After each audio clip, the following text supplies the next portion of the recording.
ఏంటి నా కొడుకుని ఎగతాళి ఎక్కచెక్కలు చేస్తారంట? ఎవరది? ఇప్పుడు చేయమని చెప్తా.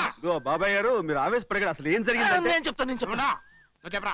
రాత్రి స్వప్నం అనుకొని గేదెకు ముద్దు పెట్టా. దానికి నువ్వేమన్నా? కాబోయే పెళ్ళడానికి ముద్దు పెట్టడం అదొక ఆర్ట్ అన్న. దానికి నువ్వేమన్నా? అర్టు మాకు తెలియదు, మరి నువ్వు చేసి చూపిస్తే చూస్తాం అన్న. దానికి నువ్వేం చూపించా? ఈ అమ్మాయిని ఇలా పట్టుకుని అని ముద్దు పెట్టా. నాకు కాబోయే పెళ్ళాన్ని ముద్దు పెట్టాడు. ఆగడాయా ఏమిటా గొడవ అన్నారు? ఏం జరిగింది? ఏం లేదు తాతయ్య గారు, అసలు రాత్రి ఏం నేను జరిగింది? చెప్తా నేను చెప్తా. నువ్వు ఆగు బాబు, చెప్పు. రాత్రి స్వప్నం అనుకొని గేదెకు ముద్దు పెట్టా. నువ్వేమన్నావు? కాబోయే పెళ్ళడానికి ముద్దు పెట్టడం అదొక ఆర్ట్ అన్న. నువ్వేమన్నావు? అర్టు మాకు తెలియదు, మరి నువ్వు చేసి చూపిస్తే చూస్తాం అన్న. మరి నువ్వేం చూపించావు? ఈ అమ్మాయిని ఇలా పట్టుకుని అని ముద్దు పెట్టా. మళ్ళీ నాకు కాబోయే పెళ్ళాన్ని ముద్దు పెట్టాడు. ఇగో బాబా, ఇప్పుడు నువ్వు నా కొడుకు అనుకో, నా కొడుకు నువ్వు అనుకో. ఇప్పుడు చెప్పు. రాత్రి స్వప్నం అనుకుని గేదెకి ముద్దు పెట్టా. దానికి నువ్వేమన్నా? కాబోయే పెళ్ళానికి ముద్దు పెట్టడం ఒక ఆర్ట్ అన్న. దానికి నువ్వేమన్నా?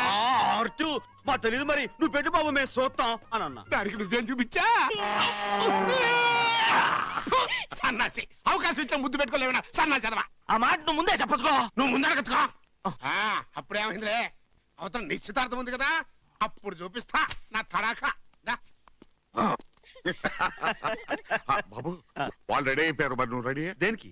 నిశ్చితార్థం చెడుకోవడానికి. పంతులు గారు, ఇది ఎక్కడ ఉంచండి. అలాగే అక్షతలు తీసుకురండి.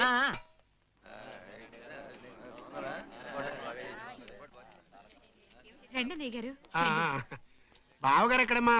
నగలు తీసుకురావడానికి వెళ్ళారు. ఓహో, డైమండ్ నెక్లెస్ అయ్యి ఉంటది. Correct correct.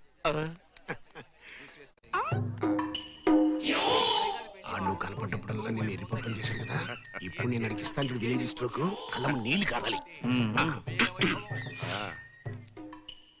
బాబు, పెద్ద చిన్న గౌరవం ఉండాలి. అతిథి దేవో భవ అన్నారు. లేగో, పెద్దవాళ్ళు కూర్చుంటారు. కూర్చున్నానుగా. నేను ఓ ముసలోళ్ళ కూర్చో అయితే.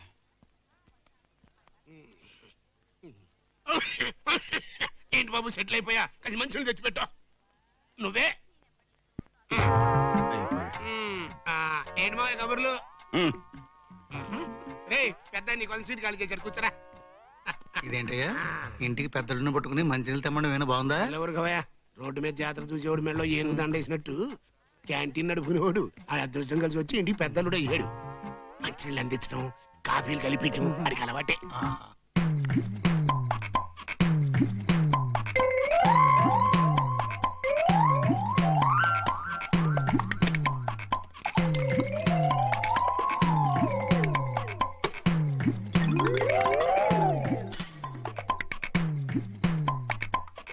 బాబాయ్ గారు, స్వయంగా కలిపాను ఆరెంజ్ జ్యూస్, తీసుకోండి.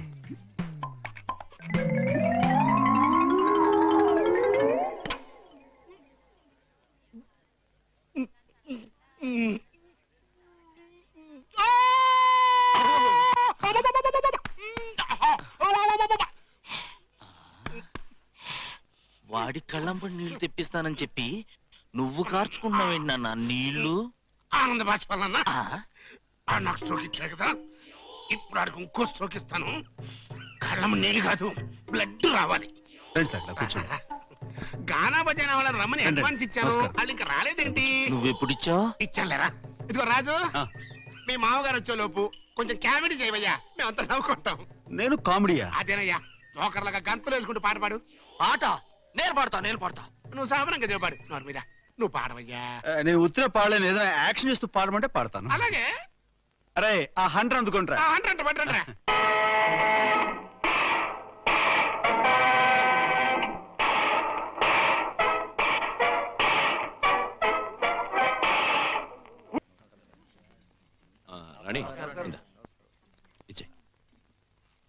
స్వప్న, అర్థం లేకుండా మాట్లాడకు, నేను చెప్పేది విను. నేను నీ మాట విన్ను. నీకంటే పెద్దవాడికి చెప్తాను. విన్నానంటే విన్ను. అయినా ఇది నాకు మా నాన్నగారికి సంబంధించిన విషయం, మా ఇష్టం. ఏమైంది? ఏం లేదు మావయ్య గారు. నువ్వు మాట్లాడకు, నువ్వు చెప్పమ్మా. మీరన్నా చెప్పండి నాన్నగారు. మీ పెద్దలుడు ఎవరంటే అడ్రస్ లేనివాడని చెప్పుకోవడానికి మీకు అవమానంగా లేదు? కనీసం మీ చిన్నలుడైనా పేరు ప్రఖ్యాతులు ఉన్నవాడైతే మీకు గౌరవంగా ఉండదు? అవును అవును, కానీ మావయ్య గారు, నువ్వు చెప్పమ్మా. నాకు కాబోయే భర్త ఎవరు ఏంటంటే నేనేం చెప్పాలి? కనకరాజుకే మాజీ జమీందారు మనవడు కాబట్టి మావయ్య మ్మ్. నువ్వు చెప్పమ్మా. తను రేపు గుర్రపందాల్లో గెలిచాడనుకోండి, నా చిన్నల్లుడు మా ఊరికి చెరువుని పరువుని తీసుకొచ్చిన మనగాడని మీరు, నా మొగుడు రేసు వీరుడని నేను చెప్పుకోవచ్చు కదా. అందుకే నిశ్చితార్థం పెళ్లి అన్ని బావ రేసులో కప్పు గెలిచాక పెడదాం అంటున్నాను.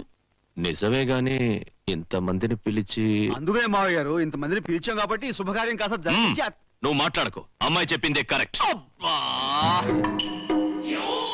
నాన్న, ఈ రాజుగాడు మనకు సపోర్ట్ చేస్తున్నాడా తేడా చేస్తున్నాడా నాకంతా కన్ఫ్యూషన్ గా ఉంది. నీ అబ్బా కన్ఫ్యూజన్ తో పోసి నీ కన్ఫ్యూజన్ కదా. పెద్ద బసవరాజు, స్వప్న చెప్పినట్టు చినకనకరాజు పందెంలో గెలిచిన తర్వాతే పెళ్లి. కానీ మావయ్య గారు మ్మ్. పాపం ఇక నువ్వు మాట్లాడకు. సారీ బెదరు. చలో. మీ మామ తుపాకీ పేల్చకుండానే నిన్ను కాల్చి పారేశాడు రోయ్.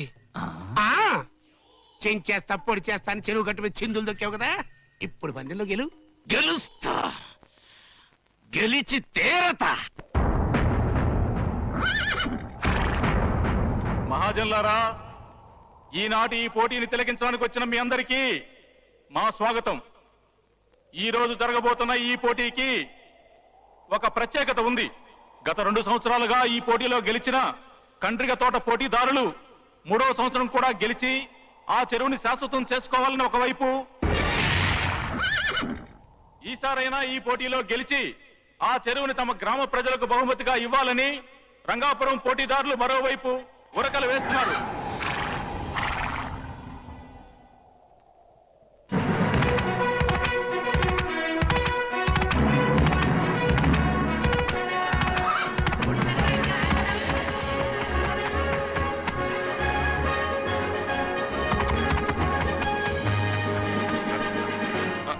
ఆడవాళ్ళ రికమెండేషన్ తో ఆశీర్వదించి పంపించారు.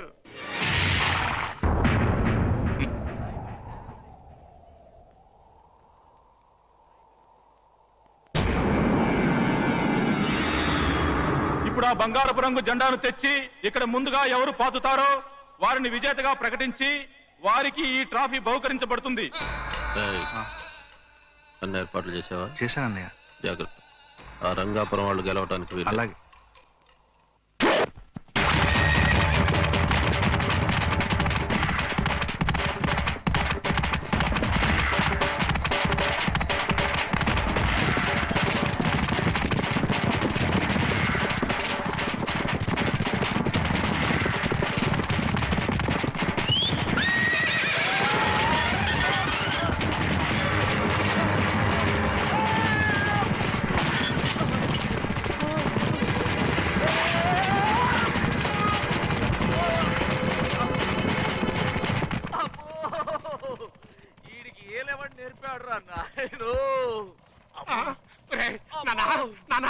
ఏమైందిరా? ఆచార్య గారిని పిలవండిరా. ఏమైందిరా? ఏమైందండి మీ వాడికి? ఏంటి అర్థం కావట్లేదండి. నేను చూస్తా. ఆ, కంగ్రాచులేషన్స్ బసవరాజు గారు. దేనికి? మీ వాడు మీ వంశాభివృద్ధికి భర్తవాక్యం పలికాడు. అసలే టెన్షన్ లో చేస్తుంటే సంస్కృతం చెప్తూ ఉంటాయా? అర్థమయ్యేట్టుగా చెప్పు సావు. మీ వాడికి పోయింది, ఏంటది? సంసార యోగం పోయింది. అంతే కదా. మీరేం కంగారు పడకండి. మీ ఇంట్లో ఇక పెళ్లి ఖర్చు కాని, పురుడు ఖర్చు కాని, బారసాల ఖర్చు కాని ఏ విధమైన ఖర్చులు లేకుండా చేసేశాడు. బైది బై దీనికి వైద్యం కూడా లేదు. బికాజ్ ఆఫ్ మీ వాడికి పూర్తిగా పోయింది. నాకు పోయిందంట. ఎవరుగా? నాకు పోయిందంతా పోల్చుకుంటే నీకు పోవటం అంటారా? అంటే నేను నీకు పుట్టలేదా? అరే నాకు డౌట్ వచ్చే ప్రశ్నలు నన్నే అడగదని చెప్పానా?